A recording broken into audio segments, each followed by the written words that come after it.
What happens when one of television's most respected journalists decides she's had enough of carefully crafted narratives and polished evasions?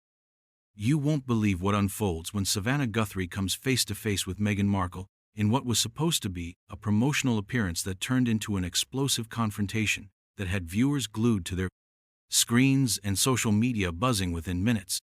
Before we get into this incredible story, make sure you hit that subscribe button and drop a comment below, because you're not going to believe what unfolds when these two powerhouse women go head-to-head in what became one of the most talked-about television moments of the year. The atmosphere in Studio 1A was already charged with an unusual tension as the Today Show cameras prepared to roll. Savannah Guthrie, known for her razor-sharp interviewing skills and unwillingness to let guests slide by with non-answers, had clearly done her homework. Sources behind the scenes reported that she had spent hours preparing, armed with a stack of research that would make any publicist nervous. Meghan Markle arrived with her usual entourage, but there was something different about her demure defensive posture that seasoned television veterans immediately recognized as someone preparing for battle rather than a friendly chat. The initial pleasantries were strained at best. As Meghan settled into the iconic orange chair, her smile seemed forced, her body language rigid. Savannah's opening was deceptively warm, but those who know her interviewing style could detect the steel beneath the velvet glove. Meghan, thank you for joining us this morning. You've been quite vocal about your experiences, and I think our audience is really interested in hearing your perspective on some recent developments.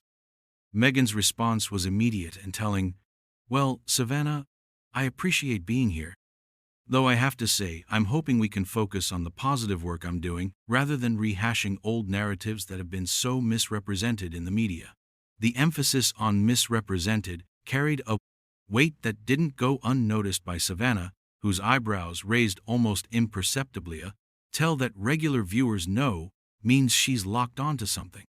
Of course, we want to talk about your current projects, Savannah replied smoothly.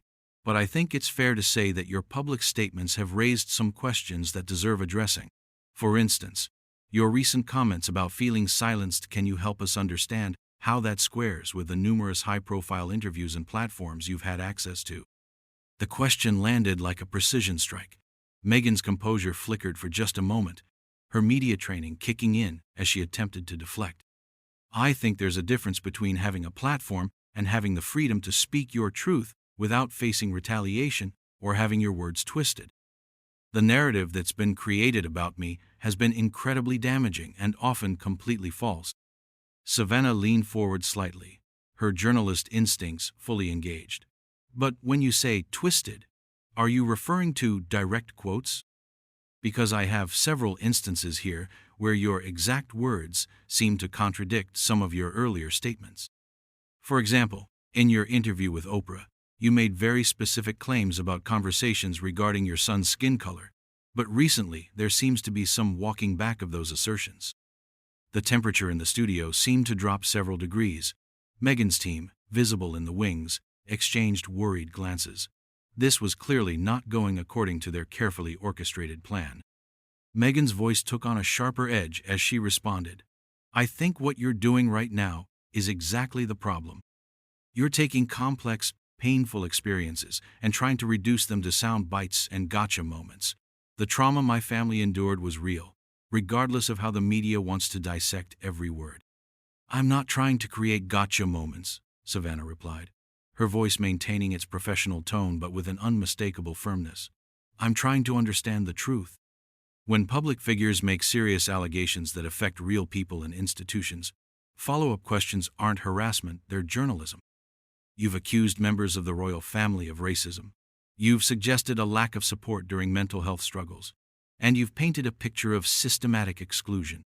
These are serious charges that deserve serious examination. Meghan's carefully constructed facade was beginning to crack. Her voice rose slightly as she shot back. And I stand by every word I said. Just because it makes people uncomfortable doesn't make it untrue. The fact that you're sitting here trying to discredit my lived experience is exactly the kind of treatment that drove us to leave in the first place. The exchange was becoming increasingly heated, with Savannah showing no signs of backing down. I'm not trying to discredit your experience, but when your lived experience includes public accusations against specific individuals who cannot respond in kind due to their positions, don't you think there's a responsibility to be precise and accurate? And when there are apparent inconsistencies or contradictions, isn't it fair to ask for clarification? Inconsistencies? Meghan's voice carried a dangerous edge now. The only inconsistency I see is how the same media that protected certain members of that family for decades suddenly found their investigative skills when it came to scrutinizing me. Where was this level of fact-checking when stories were being planted about me in the tabloids? The tension was palpable as Savannah prepared her next question, and viewers could sense that this confrontation was far from over. The careful dance of celebrity interviews had devolved into something much more raw and confrontational, with both women now fully engaged in a battle of wills that would only intensify from here. What happened next would push this interview into territory that neither woman had anticipated, as Savannah's journalistic instincts collided head-on with Meghan's determination to control her narrative at any cost. Savannah's next words cut through the studio air like a blade. Let's talk about your Netflix documentary series. You've profited significantly from sharing intimate details about your time in the royal family, details that many argue violate the privacy of people who trusted you. How do you reconcile making millions from these revelations while simultaneously claiming to be a victim of media exploitation? The question hit its mark with devastating precision. Meghan's face flushed visibly, her composure cracking further as she struggled to formulate a response that wouldn't sound hypocritical. That's an incredibly unfair characterization of what we've done, she began, her voice tight with barely controlled anger. We shared our story because we felt it was important for people to understand what really happened, not because we wanted to profit from pain. But you did profit, Savannah pressed relentlessly, pulling out a folder from beside her chair. According to public reports, your Netflix deal is worth over $100 million. Your book deals, your speaking engagements, all built on the foundation of these very personal revelations about your former family. At what point does sharing your truth become exploiting others' privacy for financial gain? The studio fell deadly silent except for the hum of cameras capturing every micro-expression on Meghan's increasingly strained face. Her team in the wings looked like they were watching a car crash in slow motion, powerless to intervene. Meghan's voice, when she finally spoke, was ice cold. I find it interesting that when other members of that family profit from their positions, from their taxpayer-funded lifestyles, from their inherited wealth, no one questions their right to benefit. But when Harry and I try to build independent lives and share our authentic experiences, suddenly, we're the ones being exploitative. Savannah wasn't about to let that deflection slide. But there's a fundamental difference, isn't there? They're not revealing private conversations, private moments, private struggles of their family members to a global audience. You've shared details about private phone calls with your father-in-law, private conversations about your children, even private moments of grief.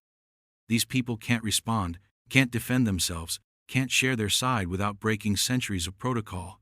Don't you see how that creates an unfair dynamic? Unfair? Meghan's voice rose sharply, her carefully maintained composure finally beginning to shatter completely. You want to talk about unfair? What's unfair is being systematically destroyed by a machine that protects certain people while throwing others to the wolves. What's unfair is watching lies be told about you while being told you have to stay silent for the good of the institution. What's unfair is having your mental health struggles dismissed while you're expected to smile and wave for the cameras. The confrontation was reaching a fever pitch, with both women now speaking over each other in their intensity. Savannah's voice cut through Meghan's emotional outburst. But you weren't silent, were you? You had access to communications teams. You had the ability to correct false narratives through official channels. Instead, you chose to leave, and then share the most damaging possible version of events on the largest possible stage. That's not victimhood. That's strategy. The accusation of strategic manipulation hit Meghan like a physical blow. Her eyes blazed with fury as she leaned forward in her chair, abandoning any pretense of media-trained politeness. How dare you sit there and psychoanalyze my motivations when you have no idea what it was like to live through that nightmare? You have no idea what it was like to be blamed for everything that went wrong while being given credit for nothing that went right.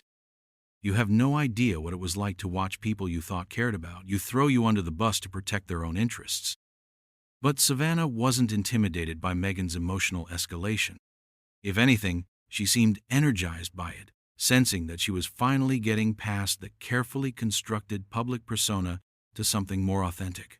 "Then help me understand," she said, her voice deceptively calm in contrast to Meghan's rising agitation. "Help me understand why private family therapy sessions ended up in your Netflix series. Help me understand why your father-in-law's attempts to reach out to you became content for your interviews. Help me understand why your children's private moments became material for your public narrative." "Because the truth matters," Meghan exploded, her voice echoing off the studio walls. "Because for too long, that family has been allowed to control every narrative, to spin every story, to protect their image at the expense of everyone else's well-being. Someone had to tell the truth about what really goes on behind those palace walls, about how they really treat people who don't fit their narrow definition of acceptable." The raw emotion in Meghan's voice was unmistakable, but Savannah showed no signs of easing up. "But whose truth are we talking about? Because you've presented your version as the definitive account, but there are other people involved in these stories who might have very different perspectives. Yet they're bound by traditions and protocols that prevent them from responding. Doesn't that give you an unfair advantage in shaping public opinion?" "Advantage?"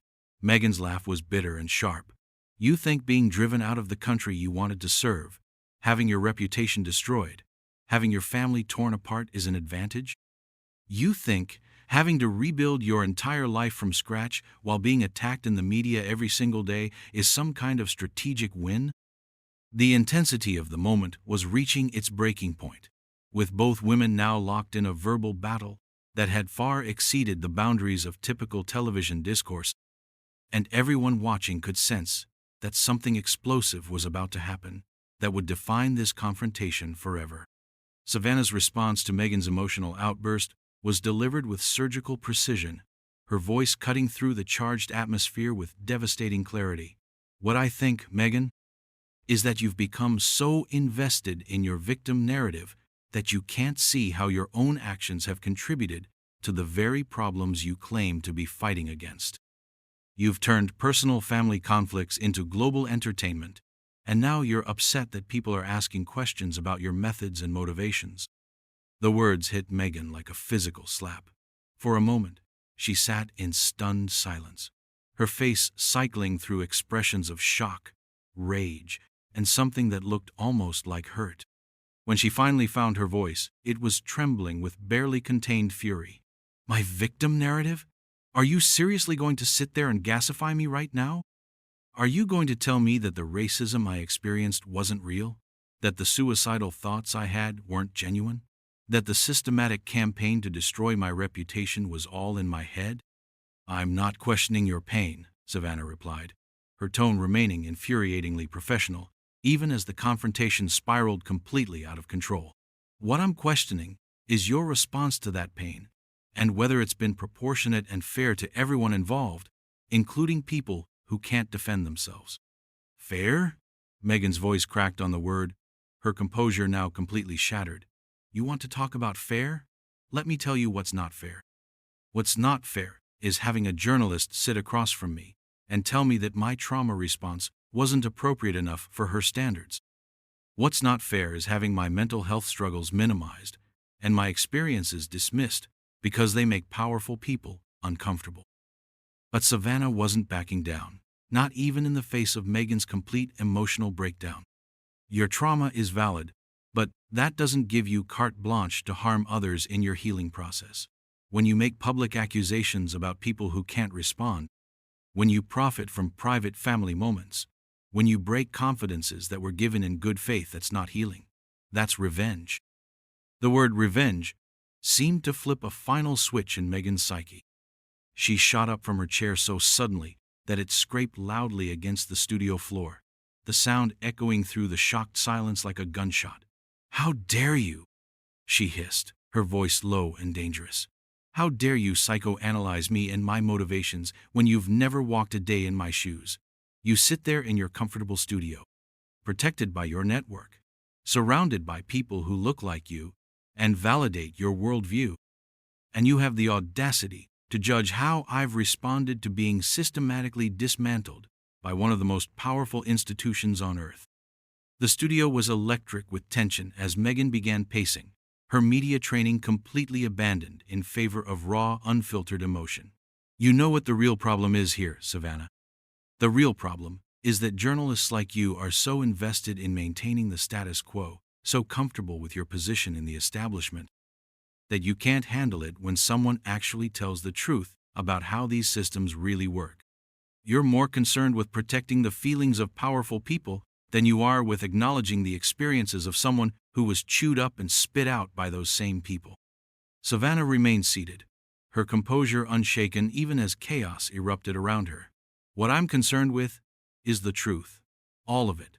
Not just the version that supports your narrative. And the truth includes the fact that you've made choices that have consequences, not just for you, but for other people who never asked to be part of your public therapy session. Public therapy session? Meghan's voice rose to a near shout, causing several crew members to visibly flinch. Is that what you think this is?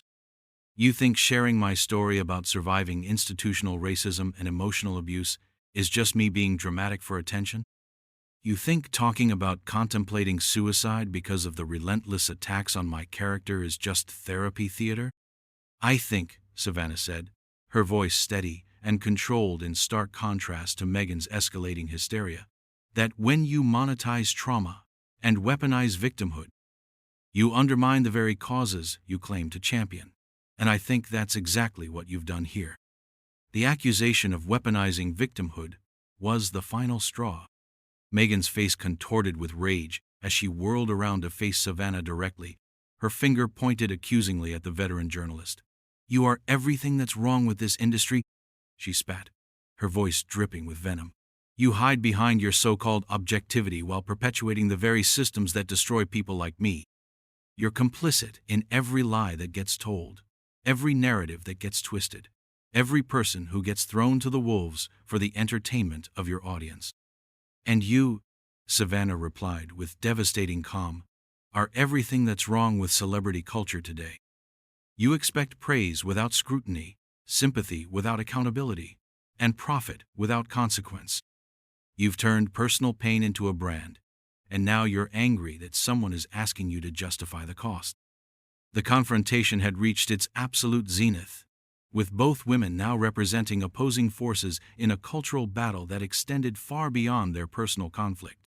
Meghan stood trembling with rage, her carefully constructed public image in tatters, while Savannah remained unmoved, her journalist instincts having led her to the heart of what she saw as a fundamental hypocrisy. I'm done, Meghan announced suddenly, her voice cutting through the charged atmosphere like a blade. I'm done with this ambush disguised as an interview.